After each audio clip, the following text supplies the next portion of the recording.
Clip number 453۔ اس clip میں آپ سورہ توبہ کی آیت نمبر 78 سے 80 تک کی تلاوت، ترجمہ، تفسیر قرآن صراط الجنان سماعت فرمائیں گے۔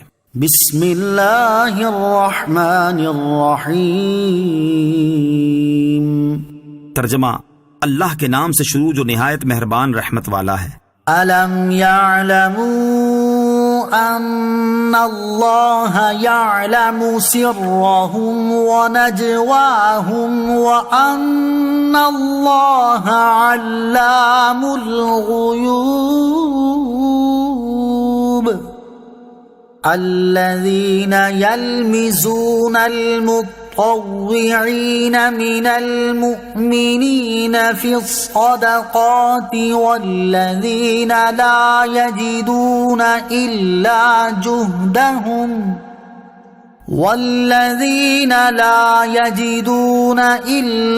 جهدهم فيسخرون منهم سخر اللہ منهم ولهم عذاب علیم۔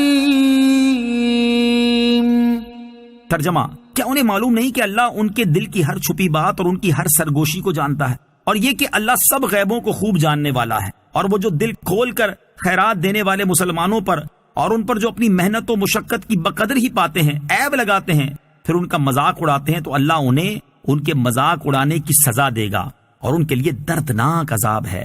الم یعلموا، کیا انہیں معلوم نہیں تھا؟ یعنی ان منافقین کو معلوم تھا کہ اللہ تعالیٰ پر کچھ مخفی نہیں، وہ ان کے دلوں کی بات بھی جانتا ہے، اور جو آپس میں وہ ایک دوسرے سے کہیں وہ بھی جانتا ہے۔ اور جب اللہ عز و جل کی شان یہ ہے کہ وہ ہر چیز کو جانتا ہے، تو ان کا حال اللہ تعالیٰ سے کیسے مخفی رہ سکتا تھا؟ الذین یلمزون، وہ جو عیب لگاتے ہیں۔ شان نزول، جب آیت صدقہ نازل ہوئی تو لوگ صدقہ لائے، ان میں بعض بہت زیادہ مال لائے، انہیں تو منافقین نے ریاکار کہا، اور کوئی تھوڑا سا مال لے کر آیا تو منافقین نے ان کے متعلق کہا اللہ تعالیٰ کو اس کی کیا پرواہ، یعنی اتنا تھوڑا دینے کا کیا فائدہ۔ اس پر یہ آیت نازل ہوئی۔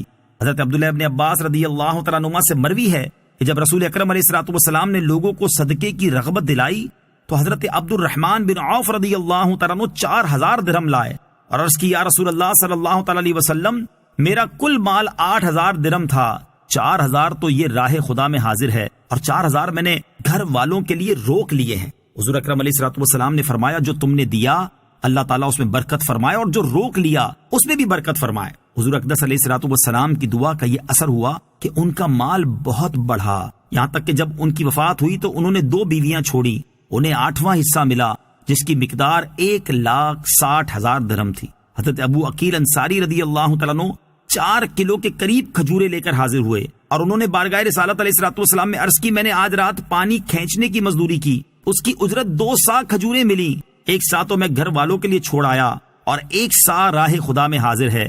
نبی پاک علیہ الصلوۃ والسلام نے یہ صدقہ قبول فرمایا اور اس کی قدر کی۔ اللہ تعالیٰ کی بارگاہ میں مال کی مقدار نہیں بلکہ دل کا اخلاص دیکھا جاتا ہے۔ اس سے معلوم ہوا کہ اللہ عز و جل کی بارگاہ میں مال کی مقدار نہیں دیکھی جاتی بلکہ دلوں کا خلوص دیکھا جاتا ہے۔ حضرت ابو ہریرہ رضی اللہ تعالیٰ عنہ سے روایت ہے کہ نبی اکرم علیہ الصلوۃ والسلام نے ارشاد فرمایا بے شک اللہ عز و جل تمہاری صورتوں اور مالوں کو نہیں دیکھتا بلکہ تمہارے دلوں اور عملوں کو دیکھتا ہے۔ آیت الذین یلمزون المطوعین سے حاصل ہونے والی معلومات۔ اس آیت سے 3 چیزیں معلوم ہوئی۔ نمبر 1، جو لوگ صحابہ کرام رضی اللہ تعالیٰ عنہم کی ہر عبادت کو نفاق یا دکھلاوے پر محمول کرتے ہیں اور صحابہ رضی اللہ تعالیٰ عنہم پر تان کرتے ہیں وہ منافقین ہیں۔ نمبر 2، نیک لوگوں کا نیکی پر مذاق اڑانا منافقین کا کام ہے۔ آج بھی بہت سے مسلمان کہلانے والوں کو فلموں ڈراموں سے تو تکلیف نہیں ہوتی، البتہ دینی شعائر پر عمل کرنے، دینی حلیہ اپنانے، دین کا نام لینے سے تکلیف ہوتی ہے اور اس کا مذاق اڑاتے ہیں۔ نمبر 3، نیک بندوں کا مذاق اڑانا، انہیں تہمت لگانا رب تعالیٰ سے مقابلہ کرنا ہے اور اللہ تعالیٰ اپنے بندوں کا بدلہ لیتا ہے۔ استغفر لهم او لا تستغفر لهم ان تستغفر لهم 70 مرة فلن يغفر الله لهم ذلك بأنهم كفروا بالله ورسوله واللہ لا یہدی القوم الفاسقین۔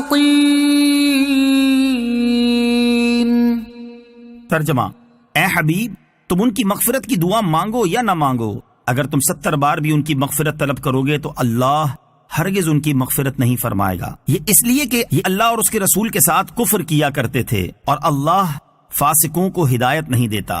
استغفر لهم او لا تستغفر لهم، اے حبیب، تم ان کی مغفرت کی دعا مانگو یا نہ مانگو۔ شان نزول: اوپر کی آیتیں جب نازل ہوئیں اور منافقین کا نفاق کھل گیا اور مسلمانوں پر ظاہر ہو گیا تو منافقین سرکار دو عالم صلی اللہ تعالی علیہ وسلم کی خدمت میں حاضر ہوئے اور آپ صلی اللہ تعالی علیہ وسلم سے معذرت کر کے کہنے لگے کہ آپ ہمارے لیے استغفار کیجئے۔ اس پر یہ آیت نازل ہوئی اور فرمایا گیا کہ اللہ تعالی ہرگز ان کی مغفرت نہ فرمائے گا چاہے آپ صلی اللہ تعالی علیہ وسلم استغفار میں مبالغہ کریں۔